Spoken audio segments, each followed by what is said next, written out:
Selamat datang di channel saya Serangga Gatal. Jangan lupa di subrek, like and share. Mimin doakan semoga kita sehat semua. Oke, kita mulai. Su Yi membuka bagasi yang dikirim oleh Ji Guangkui, dan ketika dia melihat harta karun di dalamnya, dia tidak bisa tidak terkejut. 33 galur dari berbagai eliksir, di mana ada 25 galur kelas 4 dan 8 galur kelas 5. Selain itu, ada lebih dari 40 jenis materi spiritual yang berharga. Harta karun ini digabungkan cukup untuk membuat seni bela diri bawaan di dunia didambakan. Dan ini hanya 90% dari harta yang diperoleh Paviliun Sifang yang menjual informasi tentang keberadaan Su Yi. Anda dapat melihat keseluruhan gambar secara sekilas. Bisa dibayangkan bahwa kekuatan menyebar di 3 kerajaan Dazu, Dawei dan Dakin, dan terkenal untuk mengumpulkan dan menjual informasi di dunia. Paviliun, betapa menakjubkannya cara mengumpulkan kekayaan. Fresh Light Bird membawa catatan. Di atasnya tertulis kalimat, hati-hati dengan Lu Dongliu, Qianlong Jianzong. Setelah membacanya, Su Yi memecahkan catatan itu. Lu Dongliu. Ini adalah nama yang tidak dikenal. Su Yi tidak tahu tentang kultivasi, asal, dan identitasnya, dia juga tidak peduli sama sekali. Dia hanya perlu mengingat bahwa Lu Dongliu ini dari Qianlong Jianzong. 2 hari kemudian, hari ke-8 bulan April. Jin Liu Cheng, Restoran Lingyan. Lokasi jendela 3 lantai. Anda pembudidaya Budadari, Kuil Sanglin di Dakin, apakah Anda akan pergi ke Baocha Yaoshan kali ini? Ning Sihua sedikit mengernyit. Di seberangnya, duduk seorang wanita dengan wajah selembut dan secantik kapak. Wanita ini berpakaian abu-abu, kulitnya lebih baik dari salju, rambutnya yang panjang ditarik ke atas dalam hosta putih pucat, leher angsanya ramping, dan seluruh tubuhnya memancarkan suasana yang mulia dan dingin. Duduk di sana dengan santai menjadi pusat perhatian. Lan Su lah yang pernah diselamatkan oleh Su Yi dari racun, Spirit Demon. Seorang wanita cantik dari Sekte Pedang Besar Qin Donghua. Bukannya mereka ingin pergi, tapi mereka sudah pergi ke kedalaman Baocha Yaoshan 3 hari yang lalu. Lan Su mengeluarkan surat rahasia dan menyerahkannya kepada Ning Xiyu. Ini adalah berita yang saya dapatkan kemarin, Anda dapat melihatnya dengan melihatnya. Ning Siji melihat sekilas surat rahasia itu, dan melihatnya berbunyi. Pada tanggal 27 Maret tetua, Jing He, dari Jianglong Hall dari Kuil Sanglin memimpin 18 biksu dari Lohan Hall untuk menaiki Golden Light Sculpture, pergi ke Dazu Baoxia Demon Mountain. Melihat ini, Ning Xiyu bertanya, tingkat kekuatan apa sesepuh dari Dragon Subduing Hall, Jing He, ini? 20 tahun yang lalu, orang ini telah menginjakkan kaki di alam seni bela diri bawaan, berlatih Daluo Sutra Keturunan Iblis, mahir dalam mantra rahasia Buddha, dan tubuhnya sangat menakutkan. Sekte bela diri bawaan di dunia sekuler tidak dapat dibandingkan dengan dia sama sekali. Lan Su bergumam, matanya yang indah menatap Ning Xiao. Menurut pendapat saya, bahkan jika Anda bergerak, saya khawatir akan sulit untuk mengalahkan orang ini. Ning Xi tertegun sejenak, dan berkata, jika itu masalahnya, Jing He ini memang karakter yang harus ditanggapi dengan serius. Ada 3 kekuatan kultivasi utama di Dakin, yaitu Donghua Jianzong, Kuil Sanglin, dan Kuil Suanyu. Latar belakang 3 kekuatan besar ini lebih dari Dazu Qianlong Jianzong. Kuil Sanglin, khususnya, dikenal sebagai tanah suci budidaya Buddha di Dakin. Bahkan di keluarga kerajaan Dakin, ada banyak pengikut Kuil Sanglin. Saat ini, tetua Aula Jianglong Kuil Sanglin, Jing He, memimpin 18 biksu dari Aula Arhat untuk datang ke Gunung Iblis Baocha Dazu bersama-sama. Sulit. Setelah berpikir sejenak, Ning Xiyu bertanya lagi, apa yang mereka lakukan di sini di Baocha Yaoshan? Saya tidak tahu, tapi seperti kami, saya di sini untuk mencari peluang. Lan Su berkata dengan lembut, lagi pula, di kedalaman Gunung Iblis Baocha ini, ada yang sangat misterius. Keruntuhan kuil Buddha yang tidak normal diduga terkait dengan agama Buddha, yang secara alami akan menarik perhatian Kuil Sanglin, yang juga merupakan kekuatan Buddha. Istana Ning, apakah Su Gongzi belum datang? Pada saat ini, Zenyu Wang Muxi naik dari tangga restoran, mengenakan jubah giok, mengenakan mahkota, alis pedang dan mata bintang, tampan dan ramah tamah. Saat dia berbicara, Musi sudah duduk di samping Ningxi dan Lansu. Tidak. Ningxi Jia menggelengkan kepalanya. Musi berpikir sejenak, dan tiba-tiba merendahkan suaranya, saya baru saja berjalan di sekitar Baocha Yaoshan, dan menanyakan tentang berita di kota, dikatakan bahwa baru-baru ini untuk jangka waktu tertentu, banyak orang pergi ke kedalaman Baocha Yaoshan, dan tampaknya mereka semua bergegas ke reruntuhan aneh Baocha. Ningxiu berkata dengan heran, mungkinkah ada sesuatu yang berubah di reruntuhan kuil harta karun? Musi berkata, ini tidak jelas. Ketiganya mengobrol sebentar. Sebuah langkah kaki terdengar dari pintu masuk tangga, dan kemudian sosok tinggi dan tinggi muncul. Jubah hijau itu seperti batu giok, acuh tak acuh terhadap debu. Ini Suyi. Rekan Taois, Anda akhirnya di sini. Ningxi tersenyum dan bangkit untuk menyambutnya. Dan ketika dia melihat Suyi, Lansu merasa sedikit malu dan tidak nyaman, dan matanya juga menghindar. Bagaimana dia bisa melupakan adegan diperlakukan oleh Suyi ketika dia hampir telanjang? Sampai sekarang, dia cukup malu. Musi terkejut, Tuan Muda Su, saya belum melihat Anda selama berhari-hari, Anda sudah memasuki master tingkat kedua. Setelah pengingat ini, Ningxiu sangat menyadari bahwa aura Suyi memang telah berubah, yang jelas merupakan tanda terobosan dalam kultivasinya. Ini juga mengejutkannya. Dalam beberapa hari, saya akan menembus dunia kecil, kemajuan seperti itu mengejutkan. Ini hanya entry kecil, tidak layak disebut. Ketika Suyi berbicara, matanya menyapu Lansu, dan dia juga tercengang, dia juga ingin pergi ke Baocha Yaoshan. Tentu saja dia tidak akan melupakan wanita dengan sosok yang sangat cantik dan mempesona ini setelah melepas pakaiannya. Lansu bangkit, menatap mata Suyi, dan berkata, putramu tidak diterima. Dia memiliki temperamen yang mulia dan dingin, sosok yang sangat baik, dan setiap gerakannya penuh dengan aura. Ningxiu menjelaskan dari samping, Tuan Su, Lansu memiliki seni bela diri bawaan dan lahir di Sekte Pedang Donghua. Suyi dengan ringan menyela, selama itu tidak merepotkan. Lansu tertegun sejenak, harga dirinya tampaknya sangat terstimulasi oleh kata, beban, dan dia berkata dengan serius. Tuan Muda Su, yakinlah, tidak peduli seberapa tak tertahankannya aku bisa menjaga diriku sendiri dan aku tidak akan membuat masalah untukmu. Suara itu memiliki nada dingin dan tidak senang. Suyi mendengus, tidak memperhatikan ketidakpuasan dalam nada suara wanita itu, dia memandang Ningxi Ji dan Musi, dan berkata, apakah kamu siap? Keduanya mengangguk. Kalau begitu, ayo pergi sekarang. Suyi segera mengambil keputusan. Baocha Demon Mountain terletak puluhan mil jauhnya dari Jinliu Cheng, gunung ini membentang hampir 100 mil, dan sangat luas dan megah. Sejak zaman kuno, gunung ini telah dianggap sebagai tempat kejahatan besar.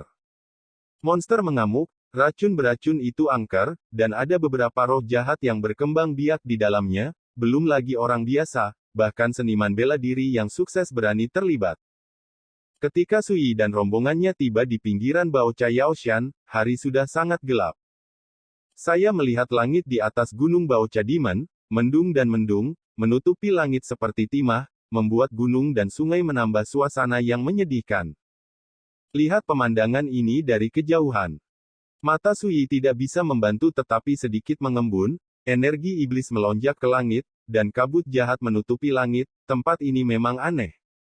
Rekan Taois, jika tidak ada kecelakaan di jalan, dalam waktu setengah hari, kita dapat tiba di reruntuhan kuil di kedalaman Baocha Yaoshan. Ningxi Jia dengan lembut berkata, namun, menurut informasi yang kami dapatkan, kali ini untuk menjelajahi reruntuhan kuil, ada juga orang kuat dari kuil Sanglin di Dakin. Orang kuat dalam agama Buddha. Suyi mengangkat alisnya sedikit. Tepat. Ningxi Jia dengan cepat membagikan berita tentang tetua Jinghe dari Balai Naga Kuil Sanglin. Begitulah. Suyi mengangguk, mengingat hal lain, memandang Lansu, dan berkata, karena gadis itu berasal dari Dakin, apakah kamu pernah mendengar tentang sekte tersembunyi? Mata indah Lansu tiba-tiba menyipit, seolah dia sangat terkejut, dan berkata, bagaimana kamu tahu tentang kekuatan ini?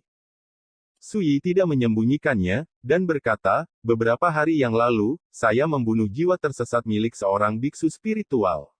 Raja sejati, berasal dari sekte tersembunyi hari ini. Api ungu. Lan Su berteriak, wajahnya yang cantik dan lembut penuh kejutan, dengan kekuatanmu, bagaimana kamu bisa membunuh klon jiwa Raja sejati Lu Huo? Su Yi tidak menjawab, tetapi melihat reaksi wanita itu, dia sepertinya mengenal tuan yang sebenarnya, yang mengejutkannya. Tidak diragukan lagi, seperti yang dikatakan Ning Xiyu di awal, identitas Lan Su ini memang sangat sederhana, jika tidak, karakter biasa, saya khawatir tidak ada kesempatan untuk memahami pesan A dari seorang biksu spiritual. Melihat ini, Ning Xijia tidak bisa menahan diri untuk tidak berkata, Lan Su, ada apa dengan True Lord Li Huo dan Sekte Tianyin ini, mengapa saya tidak pernah mendengarnya? Lan Su mengambil napas dalam-dalam, menenangkan pikirannya, dan berkata dengan suara rendah, saya juga mendengar seorang penatua menyebutkan bahwa di Dakin, ada seorang pria yang mengaku sebagai, yang misterius. Sosok Raja sejati Li Huo, yang Taoismenya tak terduga, kemungkinan besar adalah seorang biksu spiritual dari kerajaan Xia Agung. Setelah jeda, dia melanjutkan, namun, saya hanya tahu ini, tetapi salah satu tetua saya pernah memperingatkan bahwa jika bertemu dengan yang memproklamirkan diri, para biksu dari Sekte Tianyin dapat bersembunyi sejauh mungkin, jika tidak, mereka mungkin akan bersembunyi. Menyebabkan masalah yang tidak terduga. Ini. Ning Xijia juga terkejut. Dia tahu betul betapa terhormatnya Lan Su di Dakin, tapi dia tidak pernah memikirkannya, bahkan ketika dia berbicara tentang Yin Zong dan Raja sejati Li Huo, dia penuh dengan ketakutan, aku tidak tahu banyak. Musi juga sedikit terkejut, dan mau tak mau berkata, jika Anda mengatakan bahwa Tuan sejati ini adalah biksu spiritual dari Daxia, bukankah itu berarti hari ini tersembunyi Zongji? Mungkin menjadi kekuatan kultivasi di Daxia. Seharusnya begitu. Lan Su tidak yakin, tapi mulai saat ini, dia menatap Su Yi dengan sedikit terkejut. Orang ini benar-benar membunuh sinar klon jiwa Dewa Raja sejati Lu Huo. Ini terlalu berani, kan? Apakah dia tidak takut menjadi sasaran biksu spiritual yang begitu hebat? Tidak hanya Lan Su, tetapi Ning Xiji dan Musi juga terkejut, tetapi mereka tidak pernah berpikir bahwa Su Yi telah melakukan hal seperti itu. Ayo. Su Yi tidak banyak bicara, dan langsung pergi ke tengah gunung Baocha. Ning Xihua dan yang lainnya segera mengikuti. Segera, mereka menghilang. Setengah jam kemudian, seekor burung ganas dengan sayap seputih salju melintasi langit dan mendarat di tempat Su Yi dan yang lainnya berdiri. Selanjutnya, 4 orang turun satu demi satu dari burung yang tidak menyenangkan itu. Ini adalah Eleve Dongliu, penatua paviliun Qianlong Jianzong Chuan Gong. Di belakang Lu Dongliu, ada Li Chang dan Liao Yunliu. Li Chang memiliki rambut dan janggut putih, alis yang baik, dan Liao Yunliu mengenakan jubah Tao dan membawa pedang panjang. Mereka adalah tetua pertama dan kedua dari Sekte Pedang Qianlong. Baocha Yaoshan ini adalah tempat yang baik untuk membunuh orang. Lu Dongliu memandang gunung Baocha yang jauh, dan berkata dengan lembut, ada bahaya aneh dan abnormal yang tersembunyi di kedalaman gunung ini, dan variabel kemungkinan besar akan terjadi. Dengan kata lain, ini mungkin terjadi. Menjadi kesempatan untuk memburu putra Su Yi. Su Yi menarik. Dia sepertinya tidak terburu-buru untuk pergi ke kota Yujing. Li Chang berkata sambil tersenyum, saya belum pernah melihat orang seberani dia. Berani. Belum tentu, tapi yang pasti kartu as di tangan anak ini cukup untuk melawan Xiantian Wuzong. Mata Liao Yun dan Liu Qing sama menakutkannya dengan pedang, dan berkata, jangan lupa, dalam pertempuran Long Qiaoyi, penguasa Akademi Tianxing, Wang Zuo, dikalahkan. Dalam pertempuran Yuntao Guan, Si Tugong, yang menduduki peringkat di antara 10 sekte seni bela diri bawaan, bergabung dengan 4 sekte seni bela diri bawaan lainnya, tetapi mereka juga gagal memenangkan Su Yi. Setelah jeda, dia melanjutkan, meskipun paviliun Sifang tidak mengungkapkan detail spesifik pertempuran, Su Yi dapat menjadi pemenang terakhir dari 2 pertempuran ini. Itu cukup untuk membuktikan seberapa kuat dia. Lu Dongliu mengangguk dan berkata dengan tenang, jadi, ketika kita berurusan dengannya, Kita harus menunggu kesempatan, dan kita tidak bisa bertindak terlalu tergesa-gesa. Jika waktunya tidak matang, kita lebih suka menyerah tindakan ini. Dan Anda tidak dapat mengambil risiko. Ayo. Berbicara, dia berjalan menuju Gunung Iblis Baocha. Li Chang dan Liao Yunliu mengikuti. Adapun patung cahaya keemasan, itu naik di udara dan menghilang ke kedalaman awan. 2 jam kemudian. Di tengah pegunungan berkabut. Pisau emas menyapu, memancarkan cahaya yang menyilaukan. Sekelompok monster yang bergegas dari depan langsung dipenggal seperti selembar kertas. Aduh! Lan Su melambai, dan pedang emas itu kembali ke telapak tangannya. Perhatikan baik-baik, ini adalah pisau terbang emas yang ramping, menyilaukan, bercahaya, dan penuh spiritualitas. Sui dan yang lainnya melihat ini, mereka sudah melihatnya dan melanjutkan.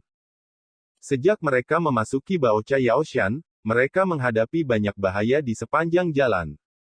Ada banyak makhluk yang dapat mengancam sekte bela diri bawaan. Tanpa kecuali, mereka semua dibunuh oleh Lan Su. Keturunan dari sekte pedang Donghua Qin besar ini tidak hanya orang yang mulia dan misterius, tetapi juga memiliki semua jenis harta rahasia yang kuat dan kuat. Seperti pisau terbang emas di tangannya, itu adalah senjata roh yang sangat bagus, jelas disempurnakan oleh Biksu Yuan Dao, kekuatannya jauh melampaui prajurit roh duniawi. Selain itu, dia juga memiliki jimat giok yang tak terhitung jumlahnya di tangannya, yang semuanya disempurnakan oleh Biksu Yuan Dao. Beberapa jimat batu giok dapat menyebabkan guntur membunuh musuh, beberapa jimat giok dapat mengusir roh jahat, dan beberapa lainnya dapat mengendalikan benda dan jiwa. Belum lagi kekuatan, hanya bahan untuk menyempurnakan pesona batu giok ini, yang semuanya adalah bahan spiritual tingkat 5. Jika Anda menambahkan upaya dan waktu yang dihabiskan untuk menyempurnakan jimat giok, maka nilai setiap jimat giok tidak dapat diukur. Jika para pejuang di dunia ini dapat memperoleh sepotong jimat giok seperti itu, saya khawatir mereka akan dihargai sebagai pembunuh di dasar kotak. Tapi di tangan Lan Su, jimat giok ini tampaknya bebas dari uang, dan mereka tidak merasa buruk untuk digunakan. Baru 2 jam sejak memasuki Baocha Yaoshan, dan Lan Su menghancurkan 6 pesona batu giok seperti itu. Seluruh tubuh memancarkan semangat untuk dapat melakukan apapun yang Anda inginkan dengan uang. Tuan Muda Su, apakah menurutmu aku masih menjadi beban? Di jalan, Lan Su tiba-tiba berbicara dengan ringan, dengan sedikit kebanggaan di matanya. Monster dan hantu yang dia temui di sepanjang jalan semuanya dibunuh olehnya, untuk berjuang untuk satu nafas dan mengembalikan kata, beban, ke Sui. Sui tersenyum dan menggelengkan kepalanya, itu hanya membunuh beberapa monster dan roh jahat yang tidak sedap dipandang, apa yang bisa kamu buktikan? Saat dia berbicara, dia berjalan ke depan.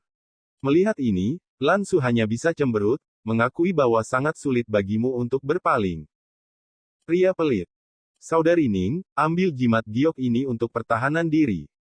Lan Su mengeluarkan jimat giok Yuan Dao dan menyerahkannya kepada Ning Xiao. Ada lebih dari 10 yuan, tetapi dia diperlakukan seperti kol Cina yang tidak menginginkan uang kirimkan ke Ning Xihua. Ning Xijia tersenyum dan berkata dengan suara rendah, Lan Su, jangan serius dengan sesama Taoisu, meskipun dia sedikit sombong, tetapi dia adalah seorang kultivator dengan keterampilan nyata, jika kita menghadapi bahaya fatal dalam perjalanan ini, saya khawatir hanya rekan Daoisu yang bisa menyelesaikannya. Lan Su tidak setuju dan berkata, saya secara alami mengerti bahwa dia sangat kuat, jika tidak mungkin untuk membantu saya menyembuhkan roh iblis kuno, tapi dia dulu masih muda melihat saya adalah beban, tapi itu membuatku sangat tidak bahagia. Ning Xiji tersenyum dan tidak berkata apa-apa lagi. Beberapa kata, cukup klik.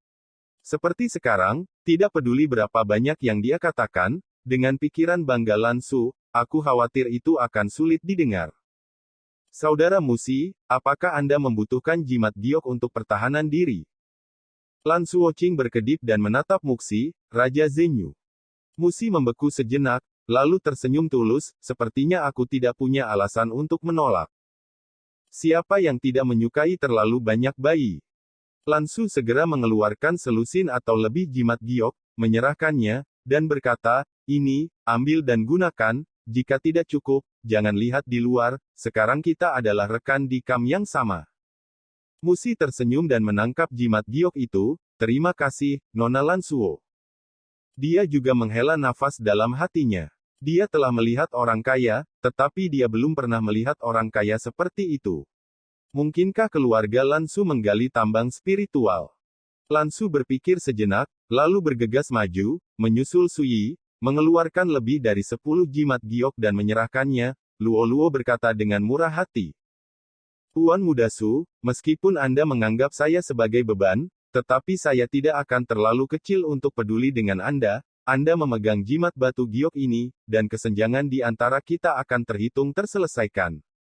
Suyi melirik Lansu dan berkata, apakah kamu ingin mendengarkan saranku? Lansu mengerutkan bibirnya dan berkata sambil tersenyum, tolong beri saya beberapa petunjuk. Suyi berkata, jiji giok ini adalah benda di luar tubuh. Pada awal latihan, benda asing ini sering digunakan untuk mengatasi krisis, yang berbahaya dan tidak bermanfaat. Tentu saja, jika Anda dapat memahami proporsinya, dan jangan tertipu oleh hal-hal eksternal, jadi Anda tidak perlu mempedulikannya. Lansu tercengang, senyumnya mengeras, dan garis hitam muncul di dahinya. Gadis ini dengan baik hati memberimu bayi.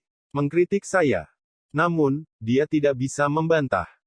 Karena sesepuh di keluarganya juga memperingatkan bahwa cara berlatih, jangan menuruti hal-hal eksternal, jangan terikat pada kekuatan eksternal, jika tidak, itu akan mempengaruhi cara Anda sendiri.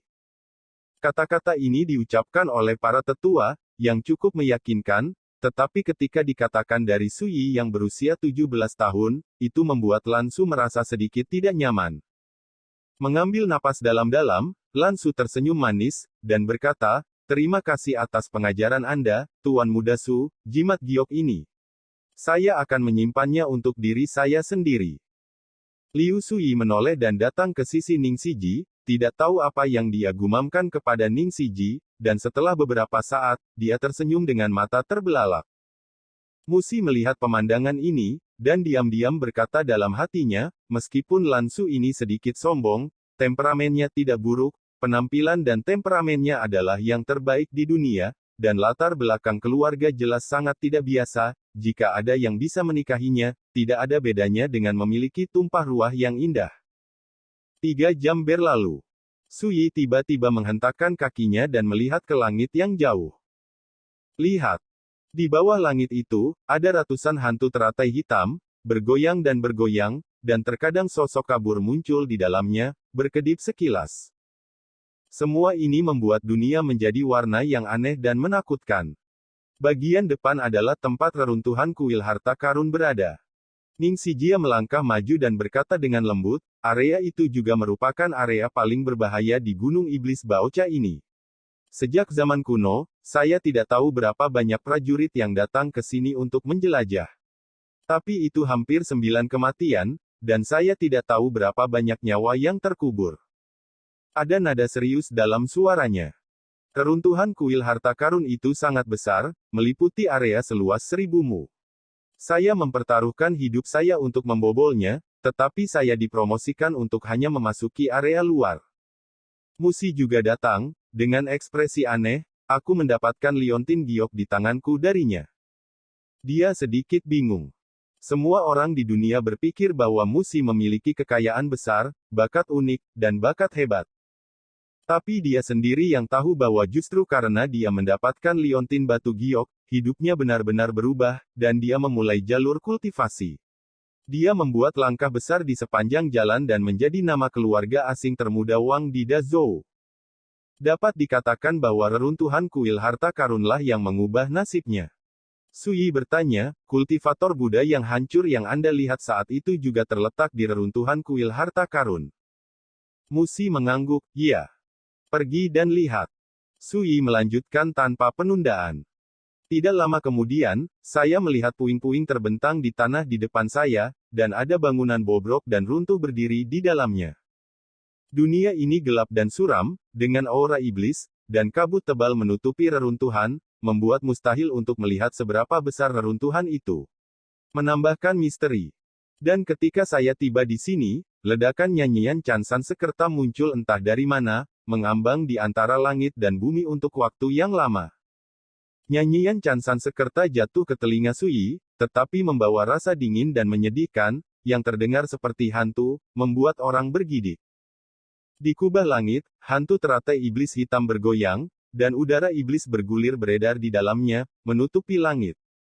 Ada rasa aneh dan tidak menyenangkan di setiap adegan. Sui melihat pintu masuk kuil yang hancur di kejauhan. Seharusnya gerbang gunung runtuh, tangga batu rusak, patung batu berdiri runtuh, dan bahkan gerbang kuil Zen telah lama menghilang. Hah! Segera, murid Sui sedikit membeku. Terlihat di dekat gerbang reruntuhan candi, terdapat beberapa mayat tergeletak tidak beraturan, laki-laki dan perempuan, tua dan muda. Berdarah. Ini. Ning Siji, Musi, Lansu dan yang lainnya juga melihat adegan ini, hati mereka semua terpana, dan ekspresi mereka menjadi serius. Sekian dulu update-annya, tunggu lanjutannya di channel saya Serangga Gatal, di subscribe ya guys.